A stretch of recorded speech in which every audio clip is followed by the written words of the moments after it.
Power star Pawan కళ్యాణ్తో special chit చాట్కి స్వాగతం. సర్దార్ గబ్బర్ సింగ్ ఎక్కడ చూసినా సర్దార్ మేనియానే.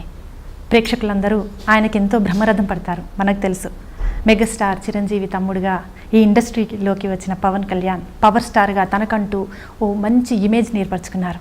మరి ఈరోజు సర్దార్ గబ్బర్ సింగ్గా 2.5 సంవత్సరాల తర్వాత, అంత గ్యాప్ తీసుకున్న తర్వాత రిలీజ్ అయిన సినిమా సర్దార్ గబ్బర్ సింగ్. మరి ప్రేక్షకుల అంచనాలకు మించి ఈ సినిమా సక్సెస్ఫుల్గా రన్ అవుతోంది. మరి ఆ సక్సెస్ఫుల్గా రన్ అవుతున్న సందర్భంగా మనం ఈరోజు పవర్ స్టార్ పవన్ కళ్యాణ్ గారితో మనం ఉన్నాము. వారిని అడిగి మరి సినిమా గురించి, వారి ఫ్యూచర్ ప్లాన్స్ గురించి ఎన్నో విశేషాలు తెలుసుకుందాం. నమస్తే అండి. చాలా రోజుల గ్యాప్ తర్వాత సినిమా రిలీజ్ అయింది, సక్సెస్ఫుల్గా ముందుకు వెళ్తోంది. ఫ్యాన్స్ అందరూ చాలా హ్యాపీ. మీరు ఎలా ఫీల్ అవుతున్నారు? అంటే ఇది కేవలం అభిమానుల కోసం చేసిన సినిమా. వాళ్ళకి ఆనందం, చాలా సంవత్సరాల తర్వాత చేసిన cinema. It reached it's expectations. అది రీచ్ అయింది సార్, అందరూ చాలా హ్యాపీగా ఉన్నారు. మరి 2.5 సంవత్సరాల గ్యాప్ తీసుకున్నారు అత్తారింటికి దారేది తర్వాత. Main reason sir?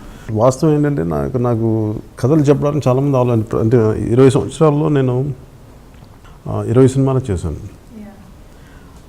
దానికి కారణం ఏంటంటే, ఒకటి, నేను ప్రొఫెషనల్ యాక్టర్గా రావాలనేది ఒక యాక్సిడెంటల్గా, ఒక యాదృచ్ఛికంగా జరిగిన ఇన్సిడెంట్. అంతేగా నేను కోరుకొని యాక్టర్ అవ్వాలని అవ్వలేదు. ఆ ప్రాసెస్లో కాకపోతే నేను ఒక టెక్నీషియన్గా అవ్వాలని నాకు ఇష్టం. మేబీ రైటర్ ఆర్ ముఖ్యంగా డైరెక్టర్గాను, స్పెషల్ ఎఫెక్ట్స్ టెక్నీషియన్గా. మిగతా విభాగాల మీద నాకు ఇంట్రెస్ట్ తప్ప యాక్టింగ్ మీద చాలా తక్కువ. సో నాకు ఏదైనా కథ చేయాలంటే అది, అండ్ బేసిక్గా నేను యాక్టర్ని కాదు కాబట్టి నాకు అంత పొటెన్షియాలిటీ లేదు. అంటే అందరిలాగా ఒక పరిపూర్ణ నటుని కాదు. సో నాకు అది చేయాలంటే నాకు తెలిసిన అంటే నేనే ఏదైతే ఈ తేలిక బలంగా చేయగలనో వాటినే ఆలోచిస్తాను. సో అందుకని ఆ కథలు ఎంచుకునే నేపథ్యంలో ఏమైపోద్ది అంటే, నాకు బిగినింగ్లో ఆ భయంతో ఫస్ట్ సినిమా నేను చాలా ఇబ్బందిగా చేశాను. రెండో సినిమా, మూడో సినిమాకి నాకేమనిపించిందంటే, అసలు ఇలా నేను సినిమాలు చేయలేను అసలు అని చెప్పి వేరే పని ఎత్తుకోవడానికి అయిపోయింది.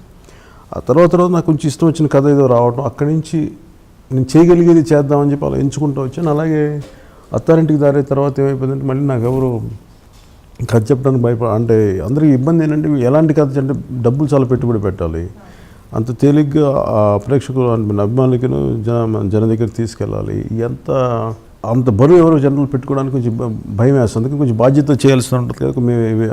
అందుకని గబుక్కున్న దగ్గరికి ఎవరు రారు. ఇది చెప్పే 1-2 కథలు కూడా నాకు పెద్ద సరిపో, అందుకని చేయను.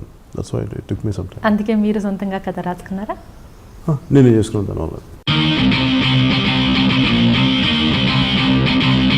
जो डर गया समझो मर गया मर गया मर गया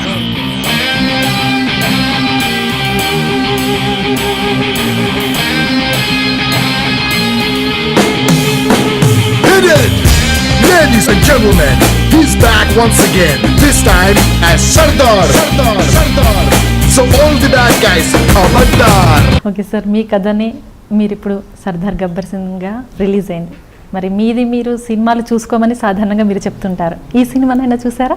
ప్రతి సినిమా ఎట్లా చూస్తానంటే, నాకు చిన్న టీవీ దాంట్లో చూస్తాను. కాకపోతే మనం బిగ్ స్క్రీన్ మీద చూడాలని అనుకుంటాను. ఇదివరకైతే మనకి డిజిటల్ ఫార్మాట్ లేకముందు మనకి ప్రింట్ ఉండేది, మనకి నెగిటివ్ ఉండేది. సో దానివల్ల కొంచెం అది ఈజీగా ఉండేది. టెక్నాలజీ పెరిగే కొద్దీ వల్నరబిలిటీ ఎక్కువ అయిపోయింది. మనకి ఏదైనా కాపీ చేయాలి. సో దీనివల్ల ఏమైపోతుందంటే, నాకు ఆ ఇబ్బంది అనిపించేది. పైచి దానికి వీళ్ళందరూ అంటే ప్రొడ్యూసర్ నేను కాదు కాబట్టి, నేను నా పని వరకు చేసి డబ్బింగ్ ఇవన్నీ చేసిన తర్వాత నేను వెళ్ళిపోయాను. నాకు అనిపించి ఉండేది కాదు. కానీ ఈ సినిమా నేను ప్రొడ్యూసర్ కూడా అవడం వల్ల నాకు ఎక్స్ట్రా బాధ్యత ఉంది. అందువల్ల అంటే అన్నీ చూసుకొని సౌండ్ సరిగ్గా ఉన్నాయా లేదా అన్నీ చూసుకోవాల్సిన, అందువల్ల చూసాను సినిమా. ఒక ప్రొడ్యూసర్గా, రైటర్గా, స్క్రీన్ ప్లే కూడా మీదే. ఎలా అనిపించింది సార్ ఈ ఎక్స్పీరియన్స్? కొత్తగా ఏమన్నదంటే, నేను మా బ్రదర్ ఫిల్మ్స్ కూడా నేను కో ప్రొడ్యూసర్గా చేశాను. నేను అన్ని శాఖల్లో పనిచేశాను. సో నాకేంటి ఒక న్యాచురల్ ప్రోగ్రెషన్ లాగా ఉంటుంది తప్ప, ఇన్ని బాధ్యతలు నిర్వర్తిస్తున్నాను చాలా ఎక్కువ అని నాకు ఎప్పుడు అనిపించలేదు. ఓకే, మరి ఓవరాల్గా షూటింగ్ ఎలా జరిగింది సార్? బాబీ డైరెక్షన్ ఎలా అనిపించింది మీకు? బాబీ హ్యాస్ అన్ అమేజింగ్, అంటే చాలా అమేజింగ్ సెన్స్ ఆఫ్ హ్యూమర్ ఉంటుంది బాబీకి.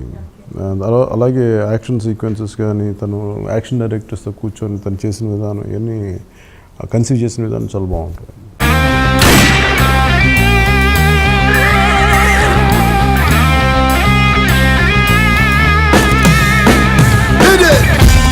Ladies and gentlemen, he's back once again, this time as Sardar. So all the bad guys, Khabardar. Gabbar Singh.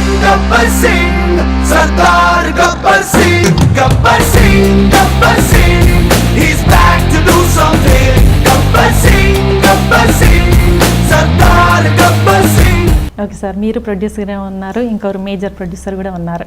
మరి ఈ షూటింగ్కి చాలా ఎక్కువ టైం తీసుకుంది కదా, ఏమైనా ఇబ్బంది పడ్డారా? షూటింగ్కి టైం ఎక్కువ తీసుకోలేదు, అంటే స్టార్ట్ చేయడానికి టైం ఎక్కువ తీసుకోలేదు. యా, అంటే ముందు యాక్చువల్లీ నేను కూర్చోబెట్టి చాలామంది చేశాం కానీ నాకు ఎక్కడ సంతృప్తికరంగా రాలేదు. విజువల్ కానీ నేను ఇది కథగా చాలా కొత్త కథ ఏం కాదు, చాలా మామూలు కథ. కాబట్టి దీన్ని ఓన్లీ ఒక కమర్షియల్ ఎంటర్టైనర్గా దృష్టితోనే చూశాను. అంతేగాని నేను ఎప్పుడు దీన్ని ఒక క్లాసిక్ లిటరరీ వర్క్ లేదంటే ఒక చాలా అద్భుతమైన స్క్రీన్ ప్లే కథ అని కాదు. బేసిక్ ఒక కమర్షియల్ హీరోని చూపించే సినిమాలో మనం ఎలా ఉండాలి, దాని ఎంటర్టైన్మెంట్ ఎలా చూపించాలి, అలాంటి సరైన సన్నివేశాలు బలంగా లేకపోవడం, వాటి కోసం 1-10 సార్లు డిస్కషన్ చేసి ఆ ప్రాసెస్లో లేట్ అయింది. అన్నీ కుదిరాక అందరు చాలామంది ఎక్కువ మంది నటులు ఇందులో, సో అందరి కాంబినేషన్ కుదరటం, ఆ డేట్స్ దానివల్ల వచ్చింది. ఒకసారి స్టార్ట్ అయ్యి అందుకని 2.5 monthsలో ఫినిష్ చేశాను. ఓకే సార్, దీనికోసం చాలా పెద్ద సెట్టింగే వేశారు. మరి బ్రహ్మకడలి గురించి కూడా చెప్పండి మాకు. బ్రహ్మ అంటే నేను ఎప్పుడు కొత్త టెక్నీషియన్స్తో పనిచేయడం నాకు ఇష్టం, ఎందుకంటే కొంచెం ఛాలెంజింగ్గా ఉంటుంది. నాకు బాగా నచ్చింది బ్రహ్మగారిలో ఏంటంటే ముందు నేను విజువల్స్ గీయించాను. సో ముందు ఈ సినిమాకి ముందు కథ అని అనుకున్న తర్వాత చాలామంది కాన్సెప్ట్ ఆర్టిస్టులతో ఈ సెట్ ఎలా ఉండాలి, ఒక ఊరు ఎలా ఉండాలి అలా డిజైన్ చేయించుకుంటాను. డిజైన్ చేయించుకున్నాక దాన్ని వేరే ఒక్కటి స్టార్ట్ చేసినా కానీ ఫైనల్గా ఈయనతోటి ఫిక్స్ అయ్యాం బ్రహ్మకడ్లిగా. సో అబ్బాయి ఆయన తను చెప్పగానే తను వెంటనే ఏం చేశాడంటే ముందు ఒక మోడల్ డిజైన్ చేయించాడు. సో దాన్ని నేను చెప్పి నాకు ఇలా ఉండాలి, నెమ్మది కరెక్షన్ చేసుకుంటా ఫైనల్ నేను మధ్యలో ఊరు వెళ్ళిపోయాను. ఊరిలో వచ్చేటప్పటికి తను ఫుల్ సెట్ రెడీ చేశాడు.